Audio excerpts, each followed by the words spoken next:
Hi అండి, welcome to Tasvika Dakshik blogs అండి. ఈరోజు నేను టేస్టీగా హెల్తీగా ఉండే ఓట్స్ కిచడి ఎలా చేయాలో చూపిస్తున్నానండి.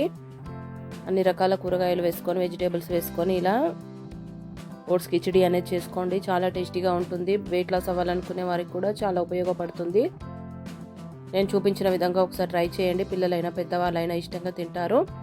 నా వీడియో నచ్చితే ప్లీజ్ ఒక లైక్ చేయండి, సబ్స్క్రైబ్ చేయండి, కామెంట్ చేయండి. ఈ ఓట్స్ కిచడి చేసుకోవడానికి కావలసిన పదార్థాలు ఏంటో నేను ఇప్పుడు చూపిస్తానండి. దీనికోసం 1 కప్పు వరకు అయితే ఓట్స్ తీసుకోవాలి. ప్లెయిన్ ఓట్స్ అండి ఇవి. తర్వాత ఒక 2 స్పూన్ల వరకు పచ్చి బఠానీ తీసుకోండి. ఒక 2 పచ్చిమిర్చిని కట్ చేసుకోండి. అలాగే ఒక చిన్న టమాటాను కూడా చిన్నగా కట్ చేసుకోండి. ఒక ఉల్లిపాయ, ఒక క్యారెట్ ఇవి కూడా చిన్నగా కట్ చేసి పెట్టుకోండి. ఇందులో మీకు నచ్చిన వెజిటేబుల్స్ ఏవైనా వేసుకోవచ్చు. వీటన్నింటినీ ముందే రెడీ చేసి పెట్టుకోండి. ఇప్పుడు స్టవ్ పైన ఒక ప్యాన్ పెట్టుకొని కొద్దిగా వేడెక్కిన తర్వాత ఒక 2-3 స్పూన్ల వరకు నూనె వేయండి. నూనె మరీ ఎక్కువగా పట్టదు, 2-3 స్పూన్లలో వేసుకోండి. నూనె కొద్దిగా వేడెక్కిన తర్వాత ఒక 1/2 స్పూన్ ఆవాలు, 1/2 స్పూన్ జీలకర్ర వేయండి. అలాగే 1 స్పూన్ వరకు శనగపప్పు, 1 స్పూన్ మినపప్పు కూడా వేసి ఇవి కొద్దిగా వేగే వరకు మంచిగా ఫ్రై చేసుకోండి.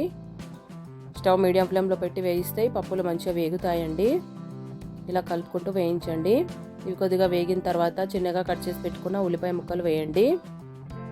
ఉల్లిపాయలు ఇలా చిన్నగా కట్ చేసుకుంటే అందులో బాగా కలిసిపోతుంది, కిచడిలో బాగుంటుంది టేస్ట్. అలాగే 2 పచ్చిమిర్చిని కూడా కట్ చేసి వేసుకోండి. అలాగే ఒక కరివేపాకు రెమ్మను కూడా కడిగి పెట్టుకొని వేసుకోండి.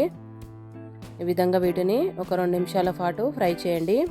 ఇవి కొద్దిగా వేగిన తర్వాత 1 స్పూన్ అల్లం వెల్లుల్లి పేస్టు, ఒక 1/2 స్పూన్ వరకు పసుపు వేసుకోండి. వీటిని కూడా ఒకసారి ఇలా మంచి కలుపుకుంటూ ఫ్రై చేయండి. ఇవి ఇలా వేగిన తర్వాత చిన్నగా కట్ చేసి పెట్టుకున్న క్యారెట్ ముక్కలు వేసుకోండి. అలాగే పచ్చి బఠానీ కూడా వేయండి. ఇందులో మీరు బంగాళదుంప ముక్కలు, కాలీఫ్లవర్ ముక్కలు, క్యాప్సికమ్, బీట్రూట్ ఇలా ఏ వెజిటేబుల్స్ అయినా వేసుకోవచ్చు. ఇలా వీటిని వేసి ఒకసారి మంచి కలుపుకుంటూ మీడియం ఫ్లేమ్లో ఇలా ఫ్రై చేయండి. మూత పెట్టి ఒక 2-3 నిమిషాలు మగ్గించండి. అప్పుడు ఈ వెజిటేబుల్స్ అనేవి మంచిగా మగ్గుతాయి. ఈ విధంగా ఒక 2 నిమిషాల తర్వాత ఒకసారి కలుపుకోండి. తర్వాత దీంట్లో చిన్నగా కట్ చేసి పెట్టుకున్న టమాటా కూడా వేయండి. మనం తీసుకున్న క్వాంటిటీకి ఒక టమాటా అయితే సరిపోతుంది. టమాటాను కూడా వేసి ఒకసారి ఆయిల్లో ఇలా ఫ్రై చేసి దీన్ని కూడా మూత పెట్టి మరో 2 నిమిషాలు మగ్గించండి. మూత పెట్టి మగ్గించడం వల్ల మంచిగా వేగుతాయండి ఇవన్నీ.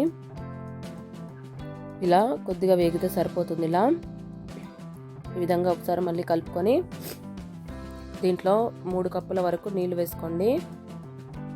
నేను 1 కప్పు ఓట్స్ తీసుకున్నాను కదా, దానికి 3 నుంచి 3.5 కప్పుల నీళ్ళు అనేది పడతాయండి.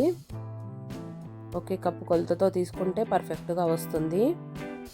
ఇలా 3 కప్పుల నీళ్ళు వేసిన తర్వాత 1 స్పూన్ వరకు ఉప్పు వేసుకోండి. ఉప్పు అనేది మీరు తినేదాన్ని బట్టి మీరు రుచి చూసుకుంటూ వేసుకోండి, ఎక్కువ తక్కువ అనేది. దీనికి ఎక్కువగా పట్టదండి ఉప్పు, కొంచెమే ఇలా వేస్తే సరిపోతుంది. ఇప్పుడు ఈ నీళ్ళు అనేది ఇలా ఒక మరుగు వచ్చే వరకు బాగా మరిగించండి. ఇలా ఒక మరుగు వచ్చిన తర్వాత ఓట్స్ అనేది వేసుకోవాలి. ఈ ఓట్స్ని మనం ముందే ఏం ఫ్రై చేసుకోవాల్సిన అవసరం లేదండి, అలాగే వేసేసుకోవచ్చు. ఇలా ఓట్స్ అంతా వేసి ఒకసారి మంచి కలిసే విధంగా కలుపుకోండి. ఇలా మొత్తం ఈ వాటర్లో కలిసిపోవాలి ఓట్స్. ఇలా మంచి కలుపుకున్న తర్వాత మూత పెట్టి మీడియం ఫ్లేమ్లో ఒక 2-3 నిమిషాలలా మగ్గించండి. మీడియం ఫ్లేమ్లో మగ్గిస్తే ఈ ఓట్స్ మంచిగా ఉడుకుతాయండి. ఇలా ఒక 2-3 నిమిషాల తర్వాత మూత తీసి మరొకసారి ఇలా కలుపుకుంటున్నానండి. మధ్య మధ్యలో కలుపుతూ ఉంటే మంచిగా ఉడుకుతాయండి, లేదంటే అడుగంటిపోతుంది. ఇలా కొద్దిగా దగ్గరకు వచ్చిన తర్వాత కొంచెం కొత్తిమీర కూడా వేయండి. ఇలా కొత్తిమీర కూడా వేసుకొని మూత పెట్టి మరొక 2-3 నిమిషాలు మగ్గించండి. ఇంకా కొంచెం దగ్గరకు వస్తే మనకు సరిపోతుంది.